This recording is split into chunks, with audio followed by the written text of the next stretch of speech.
ਔਰ ਉਮੀਦ ਕਰਦੇ ਹਾਂ ਵੀ ਅੱਜ ਦੇ ਸਾਡੇ ਇਸ ਪ੍ਰੋਗਰਾਮ ਦੇ ਵਿੱਚ ਕੋਈ ਡਿਸਟਰਬੈਂਸ ਨਹੀਂ ਹੋਏਗੀ। ਸੋ ਸਾਰੇ ਹੀ ਜੁੜ ਬੈਠੇ ਸਰੋਤਿਆਂ ਨੂੰ ਗੁਰਦੀਪ ਸਿੰਘ ਸੰਧੂ ਹੋਮਿਓਪੈਥਿਕ ਕੰਸਲਟੈਂਟ ਵੱਲੋਂ ਬੜੇ ਹੀ ਪਿਆਰ ਅਤੇ ਸਤਿਕਾਰ ਨਾਲ ਸਤਿ ਸ੍ਰੀ ਅਕਾਲ। ਮੈਂ ਹਾਜ਼ਰ ਹਾਂ ਤੁਹਾਡਾ ਰੋਜ਼ਾਨਾ ਵਾਲਾ ਪ੍ਰੋਗਰਾਮ ਲੈ ਕੇ ਸਿਹਤ ਵਿਗਿਆਨ, ਔਰ ਇਸ ਸਿਹਤ ਵਿਗਿਆਨ ਦੇ ਪ੍ਰੋਗਰਾਮ ਦੇ ਵਿੱਚ ਅਸੀਂ ਇੱਕ ਲੜੀਵਾਰ ਸਿਲਸਿਲੇਵਾਰ ਪ੍ਰੋਗਰਾਮ ਸ਼ੁਰੂ ਕੀਤਾ ਹੋਇਆ ਤਾਂ ਕਿ ਜਿਹਦੇ ਵਿੱਚ ਹੁਣ ਤੱਕ ਕੀ ਪ੍ਰੋਗਰੈਸ ਹੋਈ ਹੈ, ਜੀਵਨ ਕਿਵੇਂ ਪੈਦਾ ਹੋਇਆ ਅਤੇ ਹੁਣ ਤੱਕ ਬਿਮਾਰੀਆਂ ਦੇ ਸੰਬੰਧ 'ਚ ਵੀ ਅਸੀਂ ਅੱਗੇ ਚੱਲਣਾ ਹੈਗਾ। ਹਰ ਸਿਸਟਮ ਦੀਆਂ ਬਿਮਾਰੀਆਂ, ਪਹਿਲਾਂ ਅਸੀਂ ਉਸ ਸਰੀਰ ਦੀ ਰਚਨਾ ਦੀ ਗੱਲ ਤੁਹਾਡੇ ਨਾਲ ਸਾਂਝੀ ਕਰਨੀ ਹੈ ਔਰ ਉਹਦੇ ਵਿੱਚ ਮੇਨ ਪਾਰਟ ਜੀਵਨ ਪੈਦਾ ਕਿਵੇਂ ਹੋਇਆ ਉਸ ਤੋਂ ਅਸੀਂ ਚੱਲੇ ਹੋਏ ਹਾਂ। ਔਰ ਪਿਛਲੇ ਪ੍ਰੋਗਰਾਮ ਦੇ ਵਿੱਚ ਡਿਲੀਵਰੀ ਹੋਣ ਤੋਂ ਬਾਅਦ ਮੈਂ ਇਹ ਦੱਸਿਆ ਸੀ ਕਿ ਜਦੋਂ ਬੱਚੇ ਦੀ ਅਸੀਂ ਇੰਸਪੈਕਸ਼ਨ ਕਰਦੇ ਹਾਂ ਅਤੇ ਉਸ ਵੇਲੇ ਉਹਦੇ ਵਿੱਚ ਕੀ ਐਨੋਮਲੀਜ਼ ਰਹਿ ਜਾਂਦੀਆਂ ਨੇ, ਕੀ ਕਮੀਆਂ ਪੇਸ਼ੀਆਂ ਕੁਦਰਤੀ ਤੌਰ 'ਤੇ ਰਹਿ ਜਾਂਦੀਆਂ ਨੇ। ਔਰ ਮੈਂ ਆਪਣੇ ਸਾਰੇ ਹੀ ਸਰੋਤਿਆਂ ਨੂੰ ਇਹ ਗੱਲ ਯਾਦ ਕਰਵਾਉਣੀ ਚਾਹੁੰਦਾ ਕਿ ਅਸੀਂ ਬੜੇ ਲੱਕੀ ਹਾਂ, ਬੜੇ ਖੁਸ਼ਕਿਸਮਤ ਹਾਂ। ਸਾਨੂੰ ਸ਼ੁਕਰਾਨਾ ਕਰਨਾ ਚਾਹੀਦਾ ਹੈ ਅਕਾਲ ਪੁਰਖ ਦਾ ਕਿ ਅਸੀਂ ਪੂਰੇ ਦਾ ਪੂਰਾ ਸਰੀਰ ਲੈ ਕੇ ਹਾਜ਼ਰ ਹੋਏ ਹਾਂ ਇਸ ਸੰਸਾਰ ਦੇ ਉੱਪਰ। ਵਰਨਾ ਜੇ ਅਸੀਂ ਉਹ ਸਾਰੀਆਂ ਚੀਜ਼ਾਂ ਨੂੰ ਦੇਖਣ ਦੀ ਕੋਸ਼ਿਸ਼ ਕਰੀਏ ਕਿ ਹੁਣ ਤੱਕ ਕੀ ਐਨੋਮਲੀਜ਼, ਕੀ ਕਮੀਆਂ ਪੇਸ਼ੀਆਂ ਸਰੀਰਾਂ ਵਿੱਚ ਰਹਿ ਜਾਂਦੀਆਂ ਨੇ, ਅਤੇ ਬਹੁਤ ਮਨ ਨੂੰ ਅਫਸੋਸ ਹੋਣ ਵਾਲੀ ਗੱਲ ਹੈ। ਔਰ ਇਸ ਗੱਲ ਦੀ ਖੁਸ਼ੀ ਹੈ ਕਿ ਅਸੀਂ ਸਾਰੇ ਜਿੰਨੇ ਸੁਣ ਰਹੇ ਹਾਂ ਉਹ ਸਾਰੇ ਦੇ ਸਾਰੇ ਪੂਰਾ ਸਰੀਰ ਲੈ ਕੇ, ਪੂਰੀਆਂ ਅੱਖਾਂ ਨੱਕ ਕੰਨ ਲੈ ਕੇ ਇਸ ਸੰਸਾਰ ਦੇ ਵਿੱਚ ਵਿਚਰ ਰਹੇ ਹਾਂ।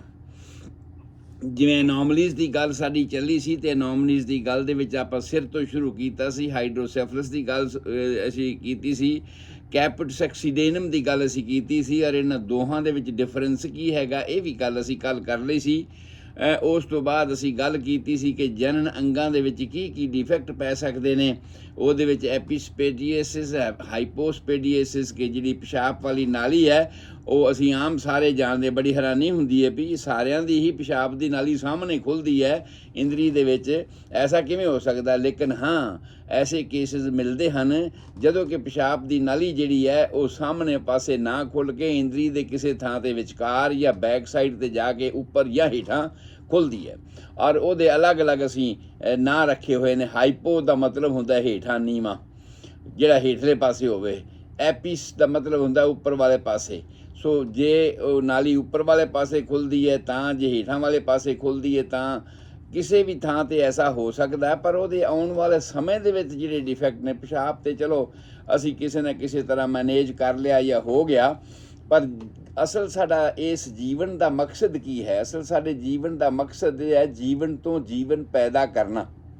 ਅਤੇ ਜੀਵਨ ਤੋਂ ਜੀਵਨ ਪੈਦਾ ਕਰਨ ਦੇ ਰਾਹ ਵਿੱਚ ਜਦੋਂ ਰੁਕਾਵਟਾਂ ਦੀ ਗੱਲ ਆਏਗੀ ਉਦੋਂ ਮੈਂ ਫਿਰ ਇਸ ਹਾਈਪੋਸਪੇਡੀਏਸਿਸ ਅਤੇ ਐਪੀਸਪੇਡੀਏਸਿਸ ਨੂੰ ਵਿਸਥਾਰ ਨਾਲ ਤੁਹਾਨੂੰ ਦੱਸਾਂਗਾ ਕਿ ਭਾਈ ਉਸ ਸਮੇਂ ਉਹ ਜਿਹੜਾ ਮਰਦ ਬੀਜ ਹੈ, ਮਰਦ ਵੀਰਜ ਹੈ, ਜਿਹਦੇ ਵਿੱਚ ਉਹਦਾ ਬੀਜ ਰੁਕਿਆ ਹੋਇਆ ਸਪਰਮ ਹੈ, ਜਿਹਦੇ ਨਾਲ ਅੱਗੇ ਜੀਵਨ ਸ਼ੁਰੂ ਹੋਣਾ ਆ, ਉਸ ਨੇ ਆਪਣੀ ਸਹੀ ਜਗ੍ਹਾ 'ਤੇ ਪੁਆਇੰਟ ਆਊਟ ਨਹੀਂ ਹੋ ਸਕਣਾ। ਸਹੀ ਜਗ੍ਹਾ 'ਤੇ ਵਜਾਈਨਲ ਏਰੀਏ ਦੇ ਵਿੱਚ ਉਸ ਨੇ ਨਹੀਂ ਜਾ ਸਕਣਾ, ਜਿਸ ਤੋਂ ਅੱਗੇ ਉਸ ਨੇ ਬੱਚੇਦਾਨੀ ਵਿੱਚ ਜਾ ਕੇ ਅਤੇ ਆਪਣਾ ਸਫ਼ਰ ਸ਼ੁਰੂ ਕਰਨਾ ਸੀਗਾ। ਸੋ ਇਹ ਸਾਰੀਆਂ ਕਮੀਆਂ ਪੇਸ਼ੀਆਂ ਇਸ ਗੱਲ ਦੇ ਵਿੱਚ ਸਾਡੇ ਰਹਿ ਸਕਦੀਆਂ ਨੇ। ਉਸ ਤੋਂ ਬਾਅਦ ਅਸੀਂ ਗੱਲ ਕੀਤੀ ਸੀ ਕਲੈਫਟ ਪਲੇਟ ਅਤੇ ਕਲੈਫਟ ਲਿਪ ਦੀ। ਆਮ ਤੌਰ 'ਤੇ ਬਹੁਤ ਸਾਰੇ ਬੱਚੇ ਸਾਨੂੰ ਮਿਲ ਜਾਣਗੇ ਇਸ ਤਰ੍ਹਾਂ ਕਿ ਸਾਹਮਣੇ ਦਾ ਬੁੱਲ ਫਟਿਆ ਹੁੰਦਾ ਆ। ਪਰ ਇਹ ਸਾਹਮਣੇ ਦਾ ਬੁੱਲ ਫਟਿਆ ਤਾਂ ਤੁਸੀਂ ਵੇਖ ਹੀ ਲਿਆ ਹੋਣਾ ਕਈਆਂ ਨੇ, ਪਰ ਕਲੈਫਟ ਪਲੇਟ ਜਿਹਨੂੰ ਅਸੀਂ ਕਹਿੰਦੇ ਹਾਂ ਉਹ ਬੜਾ ਰੇਅਰ ਸਾਨੂੰ ਮਿਲਦਾ ਔਰ ਬਹੁਤ ਸੀਰੀਅਸ ਟਾਈਪ ਦੀ ਕੰਡੀਸ਼ਨ ਹੁੰਦੀ ਹੈ, ਜਿਹਦੇ ਵਿੱਚ ਬੱਚਾ ਸਾਹਮਣੇ ਪਾਸੇ ਦੀ ਸਾਰੀ ਅੰਦਰ ਵਾਲਾ ਉੱਪਰ ਵਾਲਾ ਤਾਲੂ, ਪੰਜਾਬੀ 'ਚ ਕਹਿ ਲਓ, ਉੱਪਰ ਵਾਲਾ ਜਿਹੜਾ ਤਾਲੂ ਹੈ ਉਹ ਸਾਰੇ ਦਾ ਸਾਰਾ ਫਟਿਆ ਹੁੰਦਾ ਹੈ ਕਾਂ ਤੱਕ। ਔਰ ਕਾਂ ਦੀ ਜਿਹੜੀ ਸਪੋਰਟ ਹੁੰਦੀ, ਕਾਂ ਤਾਂ ਸੌਫਟ ਮਾਸ ਦਾ ਟੁਕੜਾ ਹੈਗਾ ਆ, ਔਰ ਉਹਦੀ ਸਪੋਰਟ ਹੁੰਦੀ ਹੈ ਕਿ ਮੂੰਹ ਨੂੰ ਜਾਣ ਵਾਲੀ ਚੀਜ਼, ਗਲੇ ਤੋਂ ਹੇਠਾਂ ਉਤਰਨ ਵਾਲੀ ਚੀਜ਼ ਜਿਹੜੀ ਉਹ ਨੱਕ ਵਿੱਚ ਨਾ ਜਾਵੇ। ਪਰ ਜਦੋਂ ਅਸੀਂ ਮਸਲ ਘੁੱਟਦੇ ਹਾਂ, ਸਵਾਲੋ ਕਰਦੇ ਹਾਂ, ਕੋਈ ਚੀਜ਼ ਨੂੰ ਅੰਦਰ ਲੰਘਾਉਣ ਦੀ ਕੋਸ਼ਿਸ਼ ਕਰਦੇ ਹਾਂ, ਅਤੇ ਉਸ ਵੇਲੇ ਉਹ ਸੌਫਟ ਮਾਸ ਜਿਹੜਾ ਹੈ ਉਹ ਪਾਸੇ ਹਟ ਜਾਂਦਾ ਆ ਅਤੇ ਉਹ ਚੀਜ਼ ਬਜਾਏ ਮੂੰਹ ਵਿੱਚ ਹੇਠਾਂ ਗਲੇ 'ਚ ਜਾਣ ਦੇ ਉਹ ਸਾਡੇ ਨੱਕ ਵਿੱਚ ਵੀ ਆ ਜਾਂਦੀ ਹੈ। ਸੋ ਇਹ ਬਹੁਤ ਸੀਰੀਅਸ ਟਾਈਪ ਦੀ ਕੰਡੀਸ਼ਨ ਹੋ ਜਾਂਦੀ ਹੈ, ਜਿਹਦੇ ਵਾਸਤੇ ਅੱਜ ਕੱਲ੍ਹ ਤਾਂ ਸਰਜਰੀ ਵਗੈਰਾ ਦਾ ਸਹਾਰਾ ਲਿਆ ਜਾਂਦਾ ਆ। ਪਰ ਇਸ ਤਰ੍ਹਾਂ ਦੇ ਬੱਚੇ ਆਮ ਤੌਰ 'ਤੇ ਮਾਨਸਿਕ ਤੌਰ 'ਤੇ ਵੀ ਥੋੜ੍ਹੇ ਡਿਪਰੈਸ ਰਹਿੰਦੇ ਨੇ ਕਿ ਅਸੀਂ ਸਾਡੇ ਵਿੱਚ ਕੁਝ ਇੱਕ ਟਾਈਪ ਦੀਆਂ ਕਮੀਆਂ ਪੇਸ਼ੀਆਂ ਹੈਗੀਆਂ ਨੇ। ਤੰਦਵਾ ਤੁਸੀਂ ਆਮ ਸੁਣਿਆ ਹੋਣਾ, ਆਮ ਤੌਰ 'ਤੇ ਸਬਲਿੰਗੁਅਲ ਲਾਈਗੇਚਰ ਉਸ ਨੂੰ ਕਹਿੰਦੇ ਆ। ਜੀਭ ਦੇ ਹੇਠਲਾਂ ਵਾਲੇ ਪਾਸੇ ਜਿਹੜੀ ਤੰਦੀ, ਜਿੱਥੇ ਜੀਭ ਸਾਡੀ ਮੈਂਡੀਬਲ ਹੱਡੀ ਜਿਹੜੀ ਜਿਹਦੇ ਹੇਠਾਂ ਵਾਲੇ ਦੰਦ ਲੱਗੇ ਹੋਏ ਨੇ, ਜਾਂ ਐਂ ਕਹਿ ਲਓ ਫਲੋਰ ਆਫ ਦੀ ਮਾਊਥ, ਜਿਹੜੀ ਸਾਡੀ ਫਲੋਰ ਹੈ ਮਾਊਥ ਦੀ, ਜਿੱਥੇ ਜੀਭ ਉਹਨੂੰ ਜਾ ਕੇ ਜੇ ਤੁਸੀਂ ਜੀਭ ਬਾਹਰ ਕੱਢੋ ਤੇ ਹੇਠਾਂ ਵਾਲੇ ਪਾਸੇ ਜਿੱਥੇ ਜਾ ਕੇ ਜੀਭ ਜੁੜਦੀ ਹੈ ਉਸ ਥਾਂ 'ਤੇ ਇੱਕ ਥੋੜ੍ਹਾ ਜਿਹੀ ਤਾਰ ਲੱਗੀ ਹੁੰਦੀ ਹੈ ਵਾਈਟ ਕਲਰ ਦੀ, ਸਾਨੂੰ ਉਹ ਦਿਖਾਈ ਦਿੰਦੀ ਹੈ। ਜੇ ਉਹ ਜ਼ਿਆਦਾ ਕੱਸੀ ਹੋਵੇ ਉਹਨੂੰ ਸਬਲਿੰਗੁਅਲ ਲਾਈਗੇਚਰ ਕਹਿੰਦੇ। ਲਾਈਗੇਚਰ ਕਹਿੰਦੇ ਨੇ ਬੰਨ੍ਹਣਾ ਕਿਸੇ ਚੀਜ਼ ਨੂੰ, ਜੀਭ ਨੂੰ ਉਸ ਥਾਂ 'ਤੇ ਐਂਕਰ ਕੀਤਾ ਹੋਇਆ, ਬੰਨ੍ਹਿਆ ਹੋਇਆ ਉਸਨੇ। ਪਰ ਜੇ ਉਹ ਬਹੁਤ ਜ਼ਿਆਦਾ ਟਾਈਟ ਹੋਵੇ ਤੇ ਜੀਭ ਨੂੰ ਗੱਲ ਕਰਨ ਲੱਗਿਆਂ, ਕਈ ਲਫ਼ਜ਼ ਬੋਲਣ ਲੱਗਿਆਂ ਵੱਲ ਨਹੀਂ ਪੈਂਦਾ ਪੂਰੀ ਤਰ੍ਹਾਂ, ਔਰ ਜੇ ਵੱਲ ਨਹੀਂ ਪੈਂਦਾ ਤੇ ਉਸ ਹਾਲਾਤ ਵਿੱਚ ਕਈ ਲਫ਼ਜ਼ ਉਹਦੇ ਤੋਂ ਸਾਫ਼ ਨਹੀਂ ਨਿਕਲਦੇ, ਜਾਂ ਕਈ ਵਾਰ ਬੋਲਣ ਦੇ ਵਿੱਚ ਵੀ ਬੱਚਿਆਂ ਨੂੰ ਦਿੱਕਤ ਹੁੰਦੀ ਹੈ। ਇਹ ਵੀ ਇੱਕ ਜਮਾਂਦਰੂ ਰਹਿ ਗਿਆ ਨੁਕਸ ਹੈ ਜਿਹਦੇ 'ਤੇ ਅੱਜ ਕੱਲ੍ਹ ਆਮ ਹੀ ਸਾਰੇ ਉਸ ਤੰਦਵੇ ਨੂੰ ਕੱਟਦੇ ਆ ਅਤੇ ਉਸ ਤੋਂ ਬਾਅਦ ਸਾਰੇ ਨਾਰਮਲ ਜੀਵਨ ਜਿਹੜਾ ਆ ਉਹ ਨਾਰਮਲ ਗੱਲਾਂ ਬਾਤਾਂ ਉਹ ਕਰਦੇ ਆ। ਅਤੇ ਕਈ ਸਾਡੇ ਉਹ ਪੰਜਾਬ ਦੇ ਮਨਿਸਟਰ ਵਾਂਗ ਵਿਚਾਰੇ ਮਨਿਸਟਰ ਵੀ ਬਣ ਜਾਂਦੇ ਆ ਅਤੇ ਉਹ ਤੰਦਵਾ ਨਹੀਂ ਕਟਾਉਂਦੇ, ਅਤੇ ਉਸੇ ਤਰ੍ਹਾਂ ਉਹਨਾਂ ਦੇ ਬੋਲਣ ਵਿੱਚ ਡਿਫੈਕਟ ਹੁੰਦਾ। ਪਰ ਹਾਂ, ਇਕੱਲਾ ਬੋਲਣ ਦਾ ਡਿਫੈਕਟ ਇਸ ਤੰਦਵੇ ਨਾਲ ਸੰਬੰਧਿਤ ਨਹੀਂ ਹੈ। ਗਲਾਸੋਫਰਿੰਜੀਅਲ ਨਰਵ ਇੱਕ ਐਸੀ ਨਰਵ ਹੈ ਬ੍ਰੇਨ ਦੇ ਵਿੱਚੋਂ, ਜਿਹੜੇ 24 ਜੋੜੇ ਨਿਕਲਦੇ ਨੇ ਉਹਨਾਂ ਦੇ ਵਿੱਚੋਂ ਇੱਕ ਗਲਾਸੋਫਰਿੰਜੀਅਲ ਨਰਵ ਹੈ, ਜਿਹੜੀ ਸਾਡੇ ਇਸ ਗਲੇ ਨੂੰ ਅਤੇ ਜੀਭ ਨੂੰ ਕੰਟਰੋਲ ਕਰਦੀ ਹੈ, ਇਹਦੀਆਂ ਸਾਰੀਆਂ ਐਕਟੀਵਿਟੀਜ਼ ਨੂੰ ਕੰਟਰੋਲ ਕਰਦੀ ਹੈ। ਅਗਰ ਉਹਦੇ ਵਿੱਚ ਕੋਈ ਡਿਫੈਕਟ ਹੋਵੇ, ਅਗਰ ਉਹਦੇ ਵਿੱਚ ਕੋਈ ਘੁਟਨ ਹੋਵੇ, ਉਸ ਹਾਲਾਤ ਦੇ ਵਿੱਚ ਵੀ ਐਸਾ ਕੋਈ ਕਿਸੇ ਦੇ ਐਡੀਨੋਇਡਸ ਵਧੇ ਹੋਣ, ਟੌਂਸਲਸ ਵਧੇ ਹੋਣ ਅਤੇ ਲਗਾਤਾਰ ਵਧੇ ਰਹਿੰਦੇ ਹੋਣ, ਔਰ ਉਹਦੀ ਵੀ ਬੋਲੀ ਦੇ ਵਿੱਚ ਫਰਕ ਪੈ ਜਾਂਦਾ ਹੈਗਾ। ਨੱਕ ਕਿਸੇ ਦਾ ਹਮੇਸ਼ਾ ਬੰਦ ਰਹੇ ਅਤੇ ਉਹਦੀ ਬੋਲੀ 'ਚ ਵੀ ਫਰਕ ਪੈ ਜਾਂਦਾ ਹੈਗਾ। ਤੋ ਇਸੇ ਤਰ੍ਹਾਂ ਕਰਕੇ ਭਾਵ ਉਸ ਗਲਾਸੋਫਰਿੰਜੀਅਲ ਨਰਵ ਦਾ ਵੀ ਸੰਬੰਧ ਜਿਹੜਾ ਹੈ ਸਾਡੀ ਬੋਲੀ ਦੇ ਨਾਲ ਹੈਗਾ ਆ। ਸੋ ਇਕੱਲਾ ਇਹ ਸਬਲਿੰਗੁਅਲ ਲਾਈਗੇਚਰ ਜਾਂ ਜਿਹਨੂੰ ਤੰਦਵਾ ਅਸੀਂ ਕਿਹਾ ਹੈ, ਇਹਦੇ ਕਰਕੇ ਹੀ ਇਹ ਗੱਲ ਨਹੀਂ ਹੈ। ਪੈਰਾਂ ਦੇ ਵਿੱਚ ਨੁਕਸ ਹੋਣ ਦਾ ਅਸੀਂ ਆਮ ਤੌਰ 'ਤੇ ਇਹ ਜਾਣ ਲਿਆ। ਮੈਂ ਉਹ ਗੱਲਾਂ ਸਿਰਫ ਕਰ ਰਿਹਾ ਹਾਂ ਜਿਹੜੀਆਂ ਆਮ ਸਧਾਰਨ ਤੌਰ 'ਤੇ ਬਾਹਰ ਜਾਂਦੇ ਮਨੁੱਖ ਦੀਆਂ ਤੁਸੀਂ ਵੇਖ ਸਕਦੇ ਹੋ, ਐਸੀਆਂ ਨਹੀਂ ਜਿਹੜੀਆਂ ਕਿ ਡਾਕਟਰ, ਕਿਉਂਕਿ ਜੇ ਅਸੀਂ ਡਾਕਟਰ ਕੀ ਚੀਜ਼ਾਂ ਨੋਟ ਕਰਦੇ ਨੇ, ਐਸਾ ਅਗਰ ਅਸੀਂ ਜਾਣਨਾ ਸ਼ੁਰੂ ਕੀਤਾ ਤੇ ਅਸੀਂ ਹੈਰਾਨ ਹੋਵਾਂਗੇ, ਪਰੇਸ਼ਾਨ ਹੋਵਾਂਗੇ ਕਿ ਇੰਨੀਆਂ ਜ਼ਿਆਦਾ ਨੁਕਸ ਹਨ ਸਰੀਰ ਦੇ ਵਿੱਚ, ਇੰਨੇ ਜ਼ਿਆਦਾ ਨੁਕਸ ਹਨ ਸਰੀਰ ਦੇ ਵਿੱਚ, ਔਰ ਹੋ ਸਕਦੇ ਹਨ। ਔਰ ਸਾਨੂੰ ਇਸ ਵੇਲੇ ਸ਼ਰਧਾ ਵੀ ਹੋਏਗੀ ਇਸ ਗੱਲ 'ਤੇ ਵੀ ਬੜੇ ਲੱਕੀ ਹਾਂ ਕਿ ਸਾਡੇ ਮਾਂ-ਬਾਪ ਵੀ ਬੜੇ ਹੈਲਦੀ ਸੀ, ਤੰਦਰੁਸਤ ਸੀ। ਅਸੀਂ ਉਹਨਾਂ ਦੇ ਜਿਹੜਾ ਸਾਡੇ ਪੈਦਾ ਕਰਨ ਵਾਲਾ ਹਾਲਾਤ ਸੀ ਉਹ ਵੀ ਬਹੁਤ ਨਾਰਮਲ ਸੀ, ਜਿਸ ਕਰਕੇ ਅਸੀਂ ਨਾਰਮਲ ਸਰੀਰ ਲੈ ਕੇ ਪੈਦਾ ਹੋ ਗਏ ਹਾਂ। ਵਰਨਾ ਦਿਲ ਤੋਂ ਲੈ ਕੇ, ਸਿਰ ਤੋਂ ਲੈ ਕੇ ਛਾਤੀ ਤੱਕ, ਛਾਤੀ ਤੋਂ ਪੇਟ ਤੱਕ, ਡਾਈਜੈਸਟਿਵ ਸਿਸਟਮ ਤੱਕ, ਈਵਨ ਕਿਡਨੀ ਤੱਕ ਬਹੁਤ ਸਾਰੇ ਐਸੇ ਨੁਕਸ ਹਨ ਜਿਹੜੇ ਅਨੋਮਲੀਜ਼ ਦੇ ਤੌਰ 'ਤੇ, ਬਲੱਡ ਵੈਸਲਸ ਦੇ ਵਿੱਚ ਬਹੁਤ ਸਾਰੇ ਐਸੇ ਨੁਕਸ ਹਨ ਜਿਹੜੇ ਅਨੋਮਲੀਜ਼ ਦੇ ਤੌਰ 'ਤੇ ਰਹਿ ਜਾਂਦੇ ਨੇ ਬਚਪਨ ਤੋਂ ਲੈ ਕੇ। ਭਾਵ ਜੀਵਨ ਜਦੋਂ ਤੋਂ ਸ਼ੁਰੂ ਹੋਇਆ ਉਦੋਂ ਤੋਂ ਹੀ ਆਮ ਤੌਰ 'ਤੇ 12th ਵੀਕ ਦੇ ਵਿੱਚ ਸਟਰਕਚਰ ਜਿਹੜਾ ਬਾਡੀ ਦਾ ਹੈ ਉਹ ਪੂਰਾ ਅੰਦਰੋਂ ਬਣਨਾ ਸ਼ੁਰੂ ਹੋ ਜਾਂਦਾ ਹੈ। ਹਰ ਅੰਗ ਦੀ ਜਿਹੜੀ ਬਣਤਰ ਹੈ 12th ਵੀਕ ਤੱਕ, ਭਾਵ 4th ਮੰਥ ਤੱਕ ਇਹ ਸਾਰਾ ਕੁਝ ਸਟੈਬਲਿਸ਼ ਹੋ ਚੁੱਕਿਆ ਹੁੰਦਾ ਹੈ। ਇਹਦਾ ਮਤਲਬ ਕੀ ਹੈ ਕਿ ਉਸ ਸਮੇਂ ਦੇ ਵਿੱਚ ਹੀ ਜਿਹੜੀਆਂ ਰਹਿ ਗਈਆਂ ਕਮੀਆਂ ਪੇਸ਼ੀਆਂ ਹਨ, ਉਹ ਰਹਿ ਗਈਆਂ ਕਮੀਆਂ ਪੇਸ਼ੀਆਂ ਦੇ ਕਰਕੇ ਅੱਗੇ ਆਉਣ ਵਾਲਾ, ਜਿਵੇਂ ਮੈਂ ਇੱਕ ਵਾਰ ਗੱਲ ਕਰਦਿਆਂ ਤੁਹਾਨੂੰ ਦੱਸਿਆ ਸੀ ਵੀ ਸਰੀਰ ਸਾਡਾ ਇੱਕ ਪਰਦਾ ਹੈ, ਇੱਕ ਸਕਰੀਨ ਹੈ, ਲਾਈਫ ਜਿੰਦਾ ਹੈ ਇਹਦੇ ਵਿੱਚ। ਉਹ ਚੀਜ਼ ਹੈ ਜਿਹੜੀ ਅਸੀਂ ਫਿਲਮ ਸਕਰੀਨ ਦੇ ਉੱਪਰ ਵੇਖ ਰਹੇ ਹਾਂ, ਔਰ ਜਿਵੇਂ ਕੋਈ ਫਿਲਮ ਕਿਸੇ ਪ੍ਰੋਜੈਕਟਰ ਦੇ ਵਿੱਚ ਰੱਖੀ ਹੁੰਦੀ ਹੈ ਅਤੇ ਉਹਦੇ ਵਿੱਚ ਕੋਈ ਅਗਰ ਡਿਫੈਕਟ ਹੋਵੇ ਤਾਂ ਉਹ ਡਿਫੈਕਟ ਛੋਟਾ ਜਿਹਾ ਪੁਆਇੰਟ ਲੱਗਾ ਹੁੰਦਾ ਹੈ, ਪਰ ਜਦੋਂ ਸਕਰੀਨ 'ਤੇ ਵੇਖਦੇ ਹਾਂ ਤਾਂ ਬਹੁਤ ਵੱਡਾ ਹੋ ਕੇ ਦਿਖਾਈ ਦਿੰਦਾ। ਠੀਕ ਉਸੇ ਤਰ੍ਹਾਂ ਹੀ ਇਹ ਸਾਡਾ ਜਿਹੜਾ ਸਰੀਰ ਹੈ ਉਹਦੇ ਅੰਦਰ ਦੇ ਜਿਹੜੇ ਡਿਫੈਕਟ ਨੇ ਬਹੁਤ ਬਰੀਕੀ ਦੇ ਵਿੱਚ ਹਨ, ਔਰ ਉਹ ਬਹੁਤ ਬਰੀਕੀ ਦੀ ਜਦੋਂ ਜੀਵਨ ਜਿਵੇਂ ਜਿਵੇਂ ਵੱਡਾ ਹੁੰਦਾ ਹੈ ਸਰੀਰ, ਉਹਦਾ ਪਰਦਾ ਵੱਡਾ ਹੁੰਦਾ ਹੈ, ਉਵੇਂ ਉਵੇਂ ਉਹ ਜਿਹੜੀਆਂ ਚੀਜ਼ਾਂ ਨੇ, ਛੋਟੇ ਛੋਟੇ ਡਿਫੈਕਟ ਨੇ, ਉਹ ਬਹੁਤ ਵੱਡੇ ਹੋ ਕੇ ਦਿਖਾਈ ਦਿੰਦੇ ਨੇ।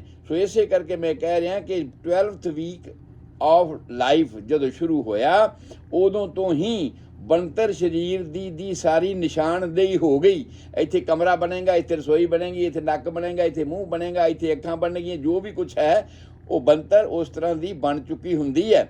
ਔਰ ਉਸ ਵੇਲੇ ਦਾ ਮਤਲਬ ਕੀ ਹੈ ਕਿ ਉਸ ਵੇਲੇ ਹੀ ਕੁਝ ਜਿਹੜੇ ਡਿਫੈਕਟ ਬਣਨੇ ਨੇ ਉਹ ਉਸ ਵੇਲੇ ਹੀ ਬਣ ਚੁੱਕੇ ਨੇ, ਔਰ ਉਹਨਾਂ ਵਿੱਚੋਂ ਜਿਹੜੇ ਬਣਨ ਵਾਲੇ ਡਿਫੈਕਟ ਨੇ ਕੁਛ ਤੇ ਜੈਨੇਟਿਕ ਕਰੈਕਟਰ ਦੇ ਹੁੰਦੇ ਨੇ, ਜਿਹੜੇ ਮਾਂ ਜਾਂ ਬਾਪ ਵੱਲੋਂ ਆ ਰਹੇ ਨੇ, ਉਹਨਾਂ ਦਾ ਅਸੀਂ ਕੁਛ ਨਹੀਂ ਕਰ ਸਕਦੇ।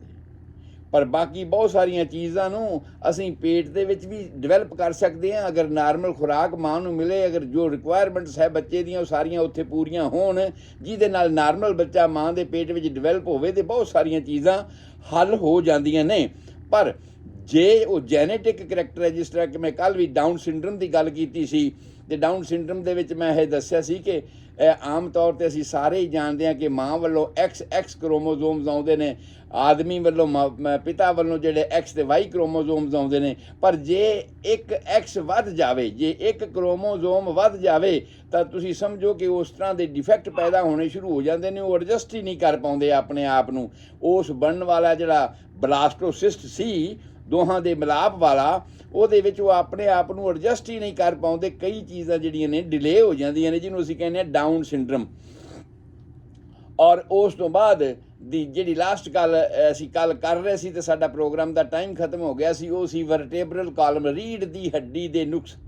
ਸਪਿਨਾ ਬਾਈਫਿਡਾ ਇਹ ਅਸੀਂ ਨਾਂ ਲਿਆ ਸੀ, ਐਟੇਸੀਆ ਅਸੀਂ ਨਾਂ ਲਿਆ ਸੀਗਾ, ਕਾਈਫੋਸਿਸ ਅਸੀਂ ਨਾਂ ਲਿਆ ਸੀਗਾ। ਸੋ ਇਸ ਤਰ੍ਹਾਂ ਕਰਕੇ ਬਹੁਤ ਸਾਰੇ ਹੋਰ ਰੀੜ੍ਹ ਦੀ ਹੱਡੀ ਦੇ ਡਿਫੈਕਟ ਹਨ ਕਿ ਅੰਦਰ ਦੀ ਜਿਹੜੀ ਕੈਨਾਲ ਹੈ ਉਹ ਨਾਰਮਲ ਨਹੀਂ ਬਣੀ, ਕਿ ਜਿਹੜੇ ਵਰਟੇਬਰਾਸ ਹਨ ਉਹ ਕਿਸੇ ਥਾਂ ਤੋਂ ਪੂਰੀ ਤਰ੍ਹਾਂ ਜੁੜ ਨਹੀਂ ਸਕੇ। ਯਾਦ ਰੱਖਿਓ, ਮੈਂ ਇੱਕ ਗੱਲ ਅੱਗੇ ਵੀ ਕਰੀ ਸੀ ਤੇ ਐਗਜ਼ਾਮਪਲ ਦਿੱਤੀ ਸੀ ਕਿ ਸਾਰੇ ਸਰੀਰ ਦੇ ਵਿੱਚ ਬਹੁਤ ਸਾਰੇ ਐਸੇ ਅੰਗ ਹਨ, ਕਿਉਂਕਿ ਹੁਣ ਤੇ ਮੈਡੀਕਲ ਸਾਇੰਸ ਨੇ ਇੰਨੀ ਰਿਸਰਚ ਕਰ ਰਹੀ ਹੈ ਕਿ ਬੱਚੇ ਦੀ ਇੱਕ ਦਿਨ ਦੀ ਕੀ ਡਿਵੈਲਪਮੈਂਟ ਹੁੰਦੀ ਹੈ ਮਾਂ ਦੇ ਪੇਟ ਵਿੱਚ, ਉਹ ਸਾਰੀ ਨੋਟ ਕਰ ਲਈ ਹੈ।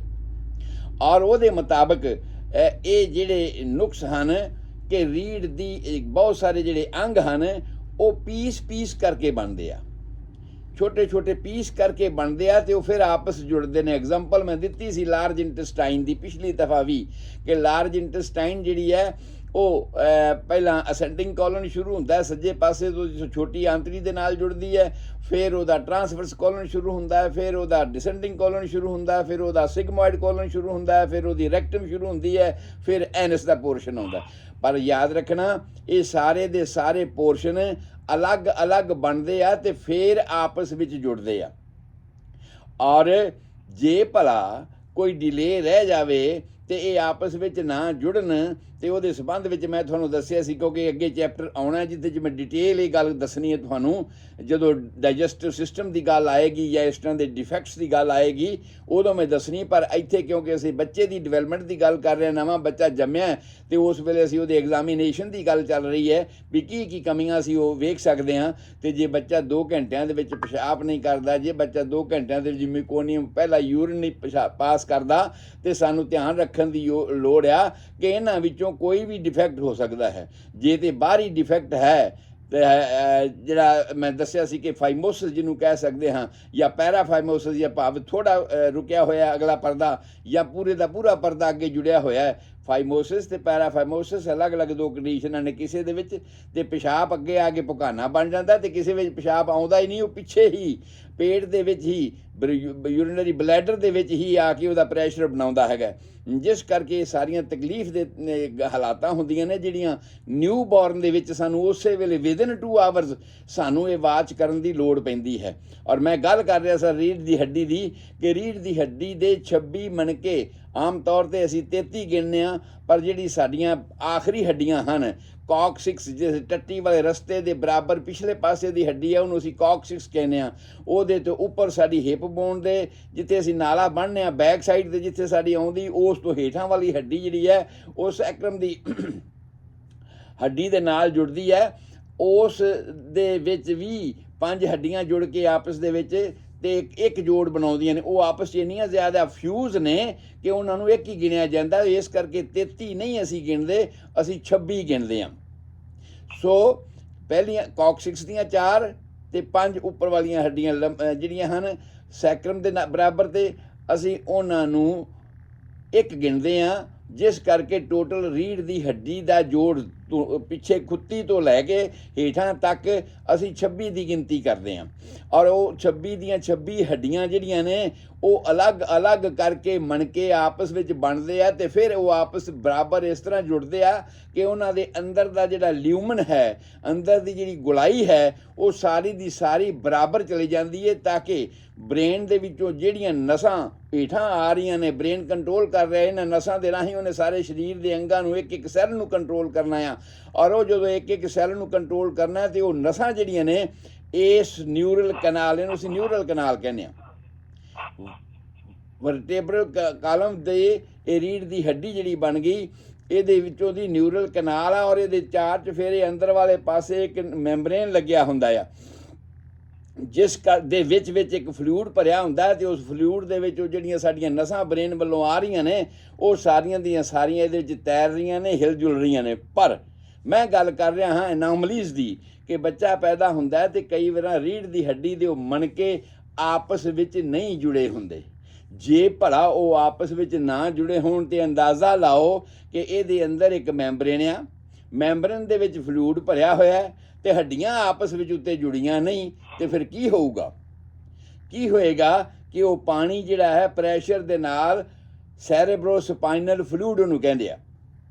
ਸੈਰੇਬਰੋ ਹੈਡ, ਸਪਾਈਨਲ ਰੀੜ੍ਹ ਦੀ ਹੱਡੀ, ਫਲੂਇਡ, ਉਹ ਫਲੂਇਡ ਜਿਹੜਾ ਸਿਰ ਦੇ ਵਿੱਚ ਤੇ ਰੀੜ੍ਹ ਦੀ ਹੱਡੀ ਦੇ ਵਿੱਚ ਕਾਮਨ ਘੁੰਮਦਾ ਫਿਰਦਾ ਰਹਿੰਦਾ ਆ, ਜਿਹਦੇ ਵਿੱਚ ਇਹ ਜਿਹੜੀਆਂ ਨਸਾਂ ਹਨ, ਵਰਟੇਬਲਰ ਨਰਵਸ ਜਿਹੜੀਆਂ ਹਨ, ਜਿਹੜੀਆਂ ਸਰੀਰ ਨੂੰ ਕੰਟਰੋਲ ਕਰਦੀਆਂ, ਜਿਹਦੇ ਨਾਲ ਬ੍ਰੇਨ ਆਪਣਾ ਪੂਰਾ ਕਾਰਵਾਈ ਅੱਗੇ ਪਹੁੰਚਾਉਂਦਾ ਤੇ ਹੁਕਮ ਲੈਂਦਾ ਤੇ ਹੁਕਮ ਦਿੰਦਾ ਆ, ਉਹ ਮੈਂਬਰੇਨ ਦੇ ਵਿੱਚ ਲਪੇਟੀ ਹੋਈ ਹੈ ਤੇ ਹੱਡੀ ਉੱਪਰ ਹੈ ਨਹੀਂ। ਪ੍ਰੈਸ਼ਰ ਪਿਆ ਤੇ ਕੀ ਹੋਊਗਾ? ਉਹ ਪੁਕਾਨਾ ਬਾਹਰ ਨੂੰ ਬਲਜ ਆਊਟ ਹੋ ਜਾਊਗਾ, ਸਕੋਲੀਓਸਿਸ ਵਗੈਰਾ। ਉਸ ਰੀੜ੍ਹ ਦੀ ਹੱਡੀ ਦਾ ਕੁੱਬਾ ਹੋ ਜਾਣਾ, ਵਿੰਗਾ ਹੋ ਜਾਣਾ। ਵਿੰਗੇ ਹੋਣ ਦੀਆਂ ਅਲੱਗ-ਅਲੱਗ ਪੋਜੀਸ਼ਨਾਂ ਨੇ। ਕਈ ਵਾਰ ਤੇ ਕੁੱਬ, ਜਿਵੇਂ ਆਮ ਬਹੁਤੇ ਬਜ਼ੁਰਗ ਲੋਕਾਂ ਦਾ ਜਿਹੜਾ ਹੈ ਵੱਡਾ ਕੱਦ ਹੋਵੇ ਖਾਸ ਤੌਰ 'ਤੇ, ਜਾਂ ਵੈਸੇ ਵੀ ਬੁਢਾਪੇ ਦੇ ਵਿੱਚ ਆ ਕੇ ਖੂੰਡੀ ਫੜ ਕੇ ਤੁਰਨ ਲੱਗ ਪੈਂਦੇ ਨੇ, ਭਾਵ ਕੁੱਬ ਪੈ ਜਾਂਦਾ ਆ, ਉਹ ਉਸ ਵੇਲੇ ਦੀ ਹੱਡੀਆਂ ਦੀ ਕਮਜ਼ੋਰੀ ਦੇ ਕਰਕੇ ਐਸਾ ਆਉਣਾ ਸ਼ੁਰੂ ਹੋ ਜਾਂਦਾ ਹੈਗਾ।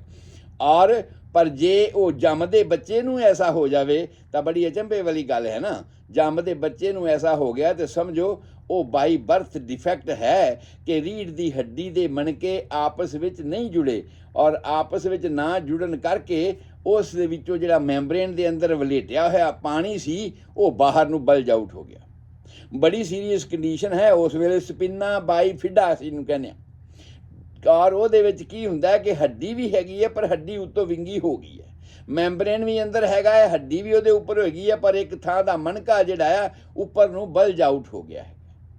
ਔਰ ਇਸ ਤਰ੍ਹਾਂ ਕਰਕੇ ਜਿੰਨੀਆਂ ਵੀ ਸਾਰੀਆਂ ਕੰਡੀਸ਼ਨਾਂ, ਅੱਗੇ ਨੂੰ ਕੁੱਬ ਪੈ ਗਿਆ ਜਾਂ ਪਿੱਛੇ ਨੂੰ ਕੁੱਬ ਪੈ ਗਿਆ, ਜਾਂ ਸਾਈਡਾਂ 'ਤੇ ਕਿਸੇ ਰੀੜ੍ਹ ਦੀ ਹੱਡੀ ਦਾ ਕੁੱਬ ਪੈ ਗਿਆ, ਰੀੜ੍ਹ ਦੀ ਹੱਡੀ ਵਿੰਗੀਆਂ ਟੇਢੀਆਂ ਕਈ ਤਰ੍ਹਾਂ ਦੀਆਂ ਹੋ ਜਾਂਦੀਆਂ ਨੇ, ਡਿਫੈਕਟ ਨੇ ਅੰਦਰ ਦੇ ਸਾਡੇ ਉਸ ਜੈਨੇਟਿਕ ਕਰੈਕਟਰ ਤੋਂ ਆ ਰਹੇ ਨੇ।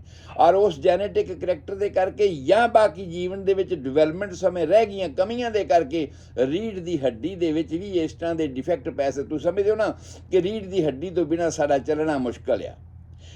ਇਹ ਉੱਪਰ ਵਾਲੇ ਪਾਸੇ ਸਰਵਾਈਕਲ ਜਿਹੜੀਆਂ ਧੌਣ ਦੇ ਵਿੱਚ ਹੁੰਦੀਆਂ ਨੇ ਨਸਾਂ, ਉਹਦੇ ਵਿੱਚੋਂ ਨਿਕਲਦੀਆਂ ਤੇ ਸਾਡੇ ਆ ਸਾਰੇ ਹੱਥ, ਉਂਗਲਾਂ, ਲੱਤਾਂ, ਬਾਹਾਂ ਨੂੰ ਇਹਨੂੰ ਕੰਟਰੋਲ ਕਰਦੀਆਂ, ਬਾਹਾਂ ਨੂੰ।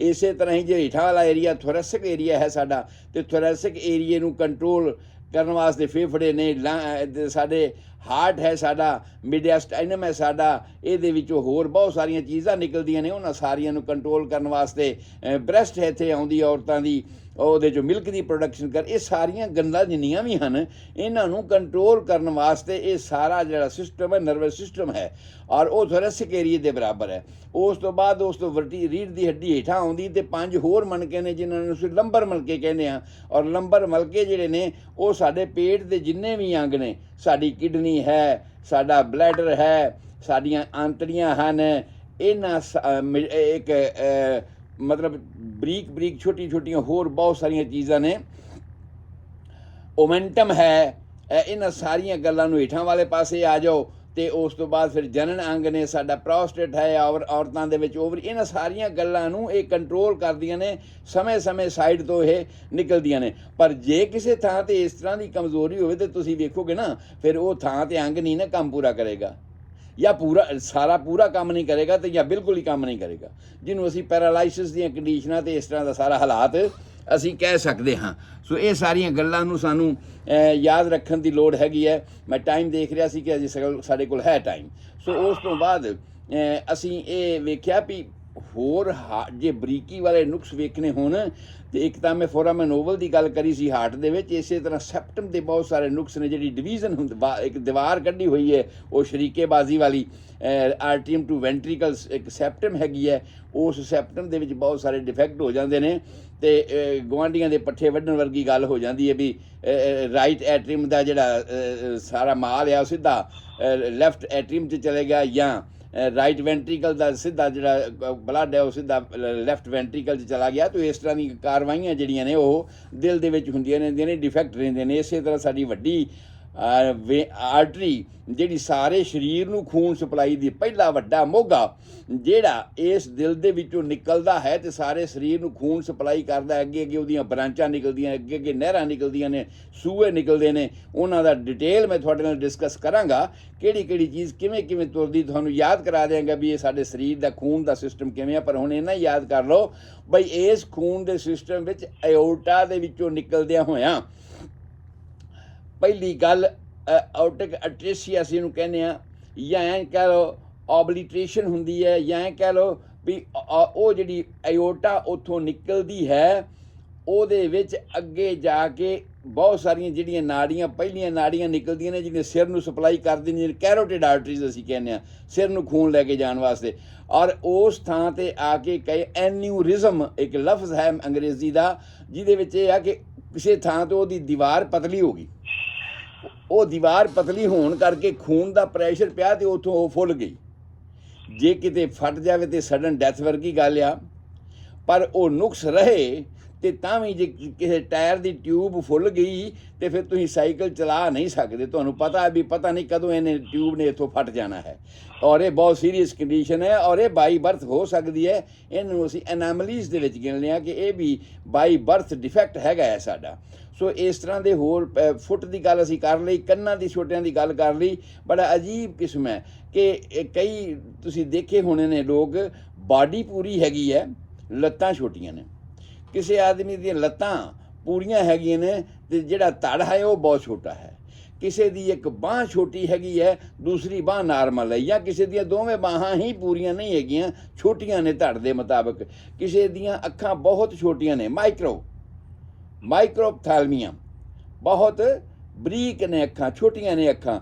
ਕੰਨਾਂ ਦੀ ਗੱਲ ਮੈਂ ਤੁਹਾਡੇ ਨਾਲ ਕੱਲ੍ਹ ਕਰ ਚੁੱਕਿਆ ਸਾਂ ਵੀ ਕਈ ਵਾਰ ਕੰਨ ਬਾਹਰ ਬਣੇ ਹੀ ਨਹੀਂ ਹੁੰਦੇ ਤੇ ਕਈ ਵਾਰ ਕੰਨ ਹੁੰਦੇ ਨੇ ਤੇ ਬਹੁਤ ਛੋਟੇ ਬਣੇ ਹੁੰਦੇ ਨੇ, ਜਾਂ ਕਈਆਂ ਦਾ ਜਿਹੜਾ ਲੈਵਲ ਹੈ ਉਹ ਡਾਊਨ ਸਿੰਡਰਮ ਦੇ ਵਿੱਚ ਆ ਕੇ ਜਦੋਂ ਮੈਂ ਗੱਲ ਕਰਾਂਗਾ ਉਸ ਵੇਲੇ ਮੈਂ ਤੁਹਾਨੂੰ ਦੱਸਾਂਗਾ, ਜਦੋਂ ਬਚਪਨ ਦੀਆਂ ਬਿਮਾਰੀਆਂ ਦੀ ਗੱਲ ਆਏਗੀ ਕੀ ਕੀ ਹੋ ਸਕਦੀਆਂ ਨੇ। ਤੇ ਡਾਊਨ ਸਿੰਡਰਮ 12 ਸਾਲ ਦੀ ਉਮਰ ਦੇ ਵਿੱਚ ਜਦੋਂ ਜੀਵਨ ਪਹੁੰਚੇਗਾ ਮੈਂ ਉਦੋਂ ਫਿਰ ਡਿਟੇਲ ਤੁਹਾਨੂੰ ਦੱਸਾਂਗਾ ਵੀ ਕਈ ਵਾਰ ਕੰਨ ਆਪਣੇ ਲੈਵਲ 'ਤੇ ਨਹੀਂ ਹੁੰਦੇ। ਇਸ ਤੋਂ ਅੱਗੇ ਦੇ ਜਿਹੜੇ ਡਿਫੈਕਟ ਪੈਦਾ ਹੋਣੇ ਨੇ ਉਹ ਆਪਾਂ ਅੱਗੇ ਤੋਂ ਅੱਗੇ ਚੱਲਾਂਗੇ। ਮੇਰੇ ਕੋਲ ਕੁਝ ਕੁਐਸਚਨਸ ਆਏ ਹੋਏ ਸੀਗੇ, ਪਰ ਮੈਂ ਸਮਝਦਾ ਕਿ ਅੱਜ ਦੇ ਇਸ ਸਮੇਂ 6 ਮਿੰਟਾਂ ਦੇ ਵਿੱਚ ਮੈਂ ਸਾਰੇ ਉਹ ਕੁਐਸਚਨ ਤੇ ਜਿਹੜੇ ਤੁਹਾਡੇ ਨਾਲ ਹੱਲ ਨਹੀਂ ਕਰ ਸਕਾਂਗਾ। ਖੈਰ ਇਸ ਚੀਜ਼ ਨੂੰ ਤੁਸੀਂ ਪੂਰੀ ਤਰ੍ਹਾਂ ਵੇਖ ਲਓ ਵੀ ਇਹ ਉਹ ਮੋਟੇ ਡਿਫੈਕਟ ਹਨ ਜਿਹੜੇ ਆਮ ਅਸੀਂ ਬਾਹਰ ਵੇਖ ਸਕਦੇ ਹਾਂ। ਬਾਹਰ ਬੱਚਾ ਪੈਦਾ ਹੋਇਆ ਹੈ ਤੇ ਬਾਹਰ ਵੇਖ ਸਕਦੇ ਹਾਂ, ਉਹਦੀਆਂ ਅੱਖਾਂ ਵੀ ਵੇਖ ਸਕਦੇ ਹਾਂ, ਉਹਦਾ ਨੱਕ ਵੀ ਵੇਖ ਸਕਦੇ ਹਾਂ, ਸੈਪਟਲ ਡਿਫੈਕਟ ਜਿਹੜੇ ਬਾਹਰਲੇ ਪਾਸੇ ਦੇ ਨੇ ਉਹ ਵੇਖ ਸਕਦੇ ਹਾਂ, ਕੰਨਾਂ ਨੂੰ ਅਸੀਂ ਵੇਖ ਸਕਦੇ ਹਾਂ, ਉਹਦੇ ਜਨਨ ਅੰਗਾਂ ਨੂੰ ਅਸੀਂ ਵੇਖ ਸਕਦੇ ਹਾਂ। ਵੈਸੇ ਅਸੀਂ ਕਿਸ ਮਰਦ ਦੇ ਅੰਗਾਂ ਦੀ ਹੀ ਗੱਲ ਕੀਤੀ ਹੈ, ਇਸੇ ਤਰ੍ਹਾਂ ਔਰਤ ਦੇ ਅੰਗਾਂ ਦੇ ਵਿੱਚ ਵੀ ਕੁਦਰਤ ਵੱਲੋਂ ਰਹਿ ਗਈਆਂ ਬਹੁਤ ਸਾਰੀਆਂ ਐਸੀਆਂ ਕਮੀਆਂ ਪੇਸ਼ੀਆਂ ਨੇ ਕਿ ਅਸੀਂ ਇਹ ਕਹਿੰਦੇ ਹਾਂ ਕਿ ਪਿਨ ਹੋਲ ਯੂਟਰਸ ਆ, ਕਿ ਬੱਚੇਦਾਨੀ ਡਿਵੈਲਪ ਹੀ ਨਹੀਂ ਹੋਈ ਹੁੰਦੀ, ਇੱਕ ਪੀਸ ਪਿਆ ਹੁੰਦਾ। ਔਰ ਇਹ ਬਚਪਨ ਦੇ ਵਿੱਚ ਉਸ ਵੇਲੇ ਹੀ ਜਦੋਂ ਬੱਚਾ ਪੈਦਾ ਹੋਇਆ, ਜੇ ਅਸੀਂ ਉਸ ਵੇਲੇ ਅਲਟਰਾਸਾਊਂਡ ਕਰਦੇ ਹਾਂ ਤਾਂ ਸਾਨੂੰ ਪਤਾ ਲੱਗ ਜਾਂਦਾ ਕਿ ਉਹਦੀ ਸ਼ੇਪ ਸ਼ਕਲ ਜੋ ਵੀ ਕੁਛ ਉਹ ਨਾਰਮਲ ਹਾਲਾਤ ਦੇ ਵਿੱਚ ਨਹੀਂ ਹੈਗੀ। ਔਰ ਅਗਲੇ ਜੀਵਨ ਦੇ ਵਿੱਚ ਬਾਕੀ ਸਾਰੀਆਂ ਗੱਲਾਂ ਜਿਹੜੀਆਂ ਹਾਰਮੋਨ ਦੇ ਨਾਲ ਹੋਣੀਆਂ ਹੋ ਰਹੀਆਂ ਨੇ, ਪਰ ਅੱਗੇ ਉਹ ਬੱਚੀ ਨਵ ਜੀਵਨ ਪੈਦਾ ਕਰਨ ਦੇ ਕਾਬਲ ਨਹੀਂ ਹੁੰਦੀ। ਕਿਉਂਕਿ ਉਹਦੀ ਯੂਟਰਸ ਬੱਚੇਦਾਨੀ ਨਾਰਮਲ ਨਹੀਂ ਹੁੰਦੀ। ਇਸੇ ਤਰ੍ਹਾਂ ਹੀ ਵਜਾਈਨਲ ਅਟਰੇਸ਼ੀਆ ਵਾਜਾਈਨਲ ਏਰੀਆ ਦੇ ਵਿੱਚ ਵੀ ਇਸ ਤਰ੍ਹਾਂ ਹੁੰਦਾ ਹੈ। ਅਸੀਂ ਤੇ ਹਾਈਮਨ ਦੀ ਗੱਲ ਕੀਤੀ ਸੀ ਨਾ ਕਿ ਹਾਈਮਨ ਇੱਕ ਜਿਹੜਾ ਨਾਰਮਲ ਹੈ ਉਹ ਆਮ ਤੌਰ ਤੇ ਸਾਈਕਲਿੰਗ ਦੇ ਕਰਕੇ ਜਾਂ ਫਸਟ ਇੰਟਰਕੋਰਸ ਕਰਕੇ ਜਾਂ ਕਿਸੇ ਵੀ ਤਰ੍ਹਾਂ ਉਹ ਫਟ ਸਕਦਾ ਹੈ, ਜਾਂ ਉਹਨੂੰ ਜੇ ਬਹੁਤ ਜ਼ਿਆਦਾ ਸਖਤ ਹੋਵੇ ਤੇ ਸਰਜੀਕਲੀ ਰਿਮੂਵ ਕਰਨਾ ਪੈਂਦਾ, ਪਰ ਕਈ ਵਾਰ ਉਹ ਮੈਂਬਰੇਨ ਦਾ ਬਣਿਆ ਹੁੰਦਾ ਆ ਔਰ ਜਿਹਨੂੰ ਬਿਲਕੁਲ ਹੀ ਸਰਜਰੀ ਦੀ ਜ਼ਰੂਰਤ ਪੈਂਦੀ ਹੀ ਹੈ ਸਟਾਰਟਿੰਗ ਦੇ ਵਿੱਚ। ਪਰ ਇਹ ਚੀਜ਼ਾਂ ਜਿਹੜੀਆਂ ਨੇ ਸਟਾਰਟਿੰਗ ਦੇ ਵਿੱਚ ਹੀ ਡਿਵੈਲਪ ਹੋ ਚੁੱਕੀਆਂ ਹੁੰਦੀਆਂ ਨੇ, ਪਰ ਅਸੀਂ ਕਿਉਂਕਿ ਇਹਨਾਂ ਨੂੰ ਚੈੱਕ ਕਰਦੇ ਹਾਂ ਉਸ ਵੇਲੇ ਜਦੋਂ ਪਿਬਰਟੀ ਸਟਾਰਟ ਹੁੰਦੀ ਹੈ, ਜਦੋਂ ਪਿਬਰਟੀ ਵਾਲੇ ਜਦੋਂ ਜਵਾਨੀ ਵਾਲੇ ਸਿੰਡਰਮ ਨਿਸ਼ਾਨੀਆਂ ਪੈਦਾ ਹੁੰਦੀਆਂ ਨੇ, ਉਸ ਵੇਲੇ ਸਾਡੇ ਸਾਹਮਣੇ ਇਹ ਗੱਲ ਆਉਂਦੀ ਹੈ ਬਈ ਆਹ ਨੁਕਸ ਰਹਿ ਗਿਆ ਬੱਚੇ ਦੇ ਵਿੱਚ ਔਰ ਇਸ ਨੂੰ ਅਸੀਂ ਇਸ ਤਰ੍ਹਾਂ ਅੱਗੇ ਜਾ ਕੇ ਕਿਸ ਤਰ੍ਹਾਂ ਹੱਲ ਕਰਨਾ ਹੈਗਾ। ਇਹ ਸਾਡੇ ਸਾਹਮਣੇ ਗੱਲਾਂ ਹੁੰਦੀਆਂ ਨੇ। ਉਸ ਤੋਂ ਬਾਅਦ ਮੇਰੇ ਕੋਲ ਕੁਝ ਕੁਐਸਚਨ ਤੁਹਾਡੇ ਆਏ ਸੀਗੇ। ਅਸੀਂ ਇਹ ਜਿਹੜਾ ਹੁਣ ਦਾ ਚੈਪਟਰ ਕੰਪਲੀਟ ਕੀਤਾ ਹੈਗਾ, ਇਹਦੇ ਵਿੱਚ ਕਿ ਮਾਂ ਦੀ ਕੇਅਰ, ਪਹਿਲੀ ਗੱਲ ਹੈ ਬੱਚੇ ਦੀ ਕੇਅਰ, ਦੂਸਰੀ ਗੱਲ ਹੈ ਮਾਂ ਦੀ ਕੇਅਰ। ਬੱਚੇ ਦੀ ਕੇਅਰ ਦੇ ਵਿੱਚ ਅਸੀਂ ਇਹ ਵੇਖਦੇ ਹਾਂ ਕਿ ਬੱਚੇ ਦਾ ਭਾਰ ਕਿੰਨਾ ਹੈ। ਬਾਕੀ ਗੱਲਾਂ ਤੇ ਅਸੀਂ ਵੇਖ ਲਈਆਂ, ਉਹਦੇ ਸਰੀਰ ਦੀ ਬਣਤਰ ਦੀ ਅਸੀਂ ਗੱਲ ਵੇਖ ਲਈ। ਉਸ ਤੋਂ ਬਾਅਦ ਵੇਖਣ ਦੀ ਲੋੜ ਹੈ ਵੀ ਬੱਚੇ ਦਾ ਭਾਰ ਕਿੰਨਾ ਹੈ। ਨਾਰਮਲ ਤੌਰ ਤੇ ਅਸੀਂ 7 ਤੋਂ 8 ਪਾਉਂਡ ਬੱਚਾ ਨਾਰਮਲ ਗਿਣਦੇ ਹਾਂ, ਪਰ ਜੇ 5 ਤੋਂ 8 ਪਾਉਂਡ ਦੇ ਵਿੱਚ ਵੀ ਹੈਗਾ ਤਾਂ ਅਸੀਂ ਕਹਿੰਦੇ ਹਾਂ ਨਾਰਮਲ ਹੈ।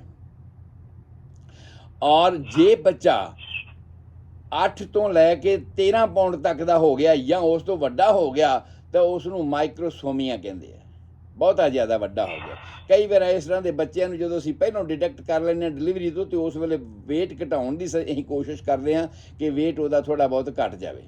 ਔਰ ਜੇ 5 ਪਾਉਂਡ ਤੋਂ ਵੀ ਬੱਚਾ ਘੱਟ ਹੈ ਤੇ ਫਿਰ ਅਸੀਂ ਸਮਝਦੇ ਹਾਂ ਵੀ ਇਹ ਅੰਡਰ ਡਿਵੈਲਪ ਹੈਗਾ ਹੈ। ਉਹਦੇ ਵਾਸਤੇ ਸਾਨੂੰ ਅਲੱਗ ਪ੍ਰੀਕਾਸ਼ਨ ਤੇ ਅਲੱਗ ਸਾਰੀਆਂ ਚੀਜ਼ਾਂ ਜਿਹੜੀਆਂ ਨੇ ਉਹ ਕਰਨੀਆਂ ਪੈਂਦੀਆਂ ਹਨ। ਉਸ ਤੋਂ ਬਾਅਦ ਜਿਹੜੀ ਨਾਰਮਲ ਲੈਂਥ ਹੈ, ਨਾਰਮਲ ਲੈਂਥ ਬੱਚੇ ਦੀ ਜਨਮ ਸਮੇਂ ਅਸੀਂ 19 ਤੋਂ 21 ਇੰਚ ਲੈਂਦੇ ਹਾਂ। 19 ਇੰਚ ਜਾਂ ਉਹਦੀ 21 ਇੰਚ ਦੀ ਅਸੀਂ ਲੈਂਥ ਅਸੀਂ ਸਮਝਦੇ ਹਾਂ ਵੀ ਨਾਰਮਲ ਹੋਣੀ ਚਾਹੀਦੀ। ਹਾਂ, ਲੜਕੀਆਂ ਦੇ ਕੇਸ ਵਿੱਚ ਕਈ ਵਾਰ ਥੋੜ੍ਹੀ ਜਿਹੀ ਜਿਹੜੀ ਹਾਈਟ ਹੈ, ਲੰਬਾਈ ਹੈ, ਉਹ ਘੱਟ ਹੁੰਦੀ ਹੈ। ਲੜਕਿਆਂ ਦੇ ਕੇਸ ਵਿੱਚ ਥੋੜ੍ਹੀ ਜਿਹੀ ਲੰਬਾਈ ਵੱਧ ਹੋ ਸਕਦੀ ਹੈ, ਪਰ ਇਹ ਕੋਈ ਹਾਰਡ ਐਂਡ ਫਾਸਟ ਰੂਲ ਨਹੀਂ ਹੈ। ਕਈ ਲੜਕੀਆਂ ਬਹੁਤ ਲੰਬੀਆਂ ਹੁੰਦੀਆਂ ਨੇ ਔਰ ਉਹ ਇਸੇ ਤਰ੍ਹਾਂ ਹੀ ਬਰਾਬਰ ਹੋਣਗੀਆਂ, ਇਸ ਹਾਲਾਤ ਦੇ ਵਿੱਚ ਹੋਣਗੀਆਂ। ਬੱਚਾ ਜੰਮਿਆ ਤੇ ਉਸ ਤੋਂ ਬਾਅਦ ਆਮ ਤੌਰ ਤੇ ਅਸੀਂ ਇਹ ਵੇਖਦੇ ਹਾਂ ਕਿ ਇਹਦਾ ਜਿਹੜਾ ਭਾਰ ਹੈ ਜਾਂ ਕੱਦ ਹੈ ਕਿ ਇਹ ਨਾਰਮਲ ਵੱਧ ਰਿਹਾ, ਕਿਉਂਕਿ ਮਾਵਾਂ ਦਾ ਉਸ ਵੇਲੇ ਸਭ ਤੋਂ ਵੱਡਾ ਕੁਐਸਚਨ ਇਹ ਹੁੰਦਾ ਹੈ ਕਿ ਕੀ ਮੇਰੇ ਬੱਚੇ ਦੀ ਡਿਵੈਲਪਮੈਂਟ ਨਾਰਮਲ ਹੋ ਰਹੀ ਹੈ। ਹੁਣ ਬਾਕੀ ਸਾਰਾ ਕੁਝ ਤਾਂ ਹੋ ਗਿਆ, ਬਾਕੀ ਸਾਰਾ ਚੈੱਕ ਕਰ ਲਿਆ, ਪਰ ਕੀ ਇਹ ਬੱਚਾ ਜਿਹੜਾ ਮੇਰਾ ਇਹ ਨਾਰਮਲ ਡਿਵੈਲਪ ਹੋ ਰਿਹਾ ਹੈਗਾ। ਤਾਂ ਉਸ ਹਾਲਾਤ ਵਿੱਚ ਇਹ ਵੇਖਦੇ ਹਾਂ ਰੂਟੀਨ ਦੇ ਵਿੱਚ ਪਹਿਲੇ 5 ਮਹੀਨਿਆਂ ਦਾ ਐਸਟੀਮੇਸ਼ਨ ਅਸੀਂ ਲੈਂਦੇ ਹਾਂ ਆਮ ਤੌਰ ਤੇ। ਤਾਂ ਪਹਿਲੇ 5 ਮਹੀਨਿਆਂ ਦੀ ਐਸਟੀਮੇਸ਼ਨ ਵਿੱਚ ਅਸੀਂ ਵੇਖਦੇ ਹਾਂ ਕਿ ਕੀ ਅੱਧੇ ਇੰਚ ਤੋਂ ਲੈ ਕੇ 1 ਇੰਚ ਤੱਕ ਜੈਨੇਟਿਕ ਕਰੈਕਟਰ ਦੇ ਮੁਤਾਬਕ ਕੁਝ ਬੱਚੇ ਬਹੁਤ ਜ਼ਿਆਦਾ ਵੱਧਦੇ ਨੇ ਤੇ ਕੁਝ ਘੱਟ ਵੱਧਦੇ ਨੇ। ਇਹ ਅੱਧੇ ਇੰਚ ਤੋਂ ਲੈ ਕੇ ਤੇ 1.5 ਇੰਚ ਤੱਕ ਪਰ ਮੰਥ ਅਗਰ ਉਹਦੀ ਲੰਬਾਈ ਵੱਧ ਰਹੀ ਹੈ ਤਾਂ ਉਹ ਨਾਰਮਲ ਹੈ। ਪਰ ਕੁਛ ਇੱਕ ਬਿਮਾਰੀਆਂ ਹਨ ਜਿਹੜੀ ਅੱਗੇ ਚੱਲ ਕੇ ਮੈਂ ਦੱਸਣੀਆਂ ਨੇ। ਮੈਂ ਭਾਰ ਦੀ ਗੱਲ ਦੱਸ ਦੇਵਾਂ ਤੁਹਾਨੂੰ ਕਿ ਜਿਹੜਾ ਭਾਰ ਹੈ ਉਹ ਆਮ ਤੌਰ ਤੇ 5 ਤੋਂ 7 ਆਉਂਸ ਨਾਰਮਲ ਵੇਟ ਉਸ ਦਾ ਵਧਣਾ ਚਾਹੀਦਾ ਹੈ ਪਰ ਮੰਥ। ਔਰ ਅਸੀਂ ਇਹ ਐਸਟੀਮੇਸ਼ਨ ਲਾਉਣੇ ਆ ਕਿ ਪਹਿਲੇ 5 ਮਹੀਨਿਆਂ ਦੇ ਵਿੱਚ ਜਿਹੜਾ ਉਹਦਾ ਬਰਥ ਵੇਟ ਸੀ, ਜੇ ਉਹ 8 ਪਾਉਂਡ ਦਾ ਸੀ, ਜੇ ਉਹ 7 ਪਾਉਂਡ ਦਾ ਸੀ, ਉਸ ਤੋਂ ਡਬਲ ਹੋ ਗਿਆ। ਭਾਵ 5 ਮਹੀਨਿਆਂ ਦੇ ਵਿੱਚ 7 ਪਾਉਂਡ ਦਾ ਬੱਚਾ ਅਗਰ 14 ਪਾਉਂਡ ਹੋ ਗਿਆ ਤਾਂ ਉਹਦੀ ਨਾਰਮਲ ਡਿਵੈਲਪਮੈਂਟ ਹੋ ਰਹੀ ਹੈ। ਪਰ ਅਗਰ ਜੇ ਐਸਾ ਨਾ ਹੋਇਆ ਤੇ ਫਿਰ ਉਹਦੇ ਵਿੱਚ ਕਮੀਆਂ ਪੇਸ਼ੀਆਂ ਹੋ ਰਹੀਆਂ ਨੇ, ਔਰ ਜੇ ਇਸ ਤੋਂ ਵੱਧ ਹੋਇਆ ਤੇ ਫਿਰ ਵੀ ਕਮੀ ਪੇਸ਼ੀ ਵਾਲੀ ਗੱਲ ਹੈਗੀ ਹੈ। ਔਰ ਇਸ ਤਰ੍ਹਾਂ ਮੈਂ ਇੱਕ ਪੁਆਇੰਟ ਸਿਰਫ ਦੱਸ ਦਿਆਂ ਤੇ ਸਮੇਂ ਦੇ ਮੁਤਾਬਕ, ਕਿਉਂਕਿ ਸਾਡਾ ਸਮਾਂ ਹੋ ਰਿਹਾ ਆ, ਵੀ ਥਾਇਰੋਇਡ ਹਾਰਮੋਨ ਦੇ ਨਾਲ ਕੰਸਰਨਡ ਕੁਝ ਗੱਲਾਂ ਹਨ। ਐਕਰੋਮੇਗਾਲੀ ਤੇ ਮੈਕਸੋਡੀਮਾ, ਇਹ ਹਾਰਮੋਨ ਦੇ ਉੱਪਰ ਡਿਪੈਂਡ ਕਰਦੀਆਂ ਗੱਲਾਂ ਨੇ। ਮੈਕਸੋਡੀਮਾ ਵਾਲਿਆਂ ਦਾ ਸਰੀਰ ਬਹੁਤ ਵੱਧਦਾ, ਫੈਟ ਬਹੁਤ ਵਧੀ ਜਾਂਦਾ ਹੈ, ਔਰ ਐਕਰੋਮੇਗਾਲੀ ਵਾਲੇ ਜਿਹੜੇ ਉਹਨਾਂ ਦੀਆਂ ਹੱਡੀਆਂ ਬਹੁਤ ਵੱਧਦੀਆਂ, ਕੱਦ ਲੰਮਾ ਬਹੁਤ ਵਧੀ ਜਾਂਦਾ ਆ। ਆ ਜਿਹੜੇ ਬਹੁਤ ਲੰਬੇ ਲੰਬੇ ਆਦਮੀ ਲੋਕ ਤੁਸੀਂ ਵੇਖਦੇ ਹੋ ਨਾ, ਇਹਨਾਂ ਦੇ ਅੰਦਰ ਹਾਰਮੋਨਲ ਚੇਂਜ ਆਈ ਹੁੰਦੀ ਹੈ, ਜਿਸ ਕਰਕੇ ਕਿਸੇ ਵੀ ਬੰਦੇ ਦਾ ਕੱਦ ਆਮ ਤੌਰ 'ਤੇ ਨਾਰਮਲ ਸਾਡਾ ਕੱਦ ਕਿੰਨਾ ਹੈ 6 ਫੁੱਟ ਤੱਕ ਦਾ ਹੈਗਾ। ਕਿਸੇ ਦਾ 6 ਫੁੱਟ ਤੋਂ 1 ਇੰਚ ਘੱਟ ਆ, ਕਿਸੇ ਦਾ 6 ਫੁੱਟ ਤੋਂ 1 ਇੰਚ 2 ਇੰਚ ਵੱਧ ਤੱਕ ਹੈ। ਪਰ ਜੇ ਕੋਈ 6 ਦੀ ਥਾਂ ਤੇ 7 ਫੁੱਟ ਹੋਈ ਜਾਂਦਾ ਆ ਤਾਂ ਉਸ ਹਾਲਾਤ ਦੇ ਵਿੱਚ ਤੁਸੀਂ ਵੇਖਣਾ ਪਏਗਾ ਸਾਨੂੰ ਵੀ ਇਹਦੇ ਵਿੱਚ ਕੋਈ ਕੀ ਗੱਲ ਹੈਗੀ, ਨਾਰਮਲ ਨਹੀਂ ਹੈਗੀ।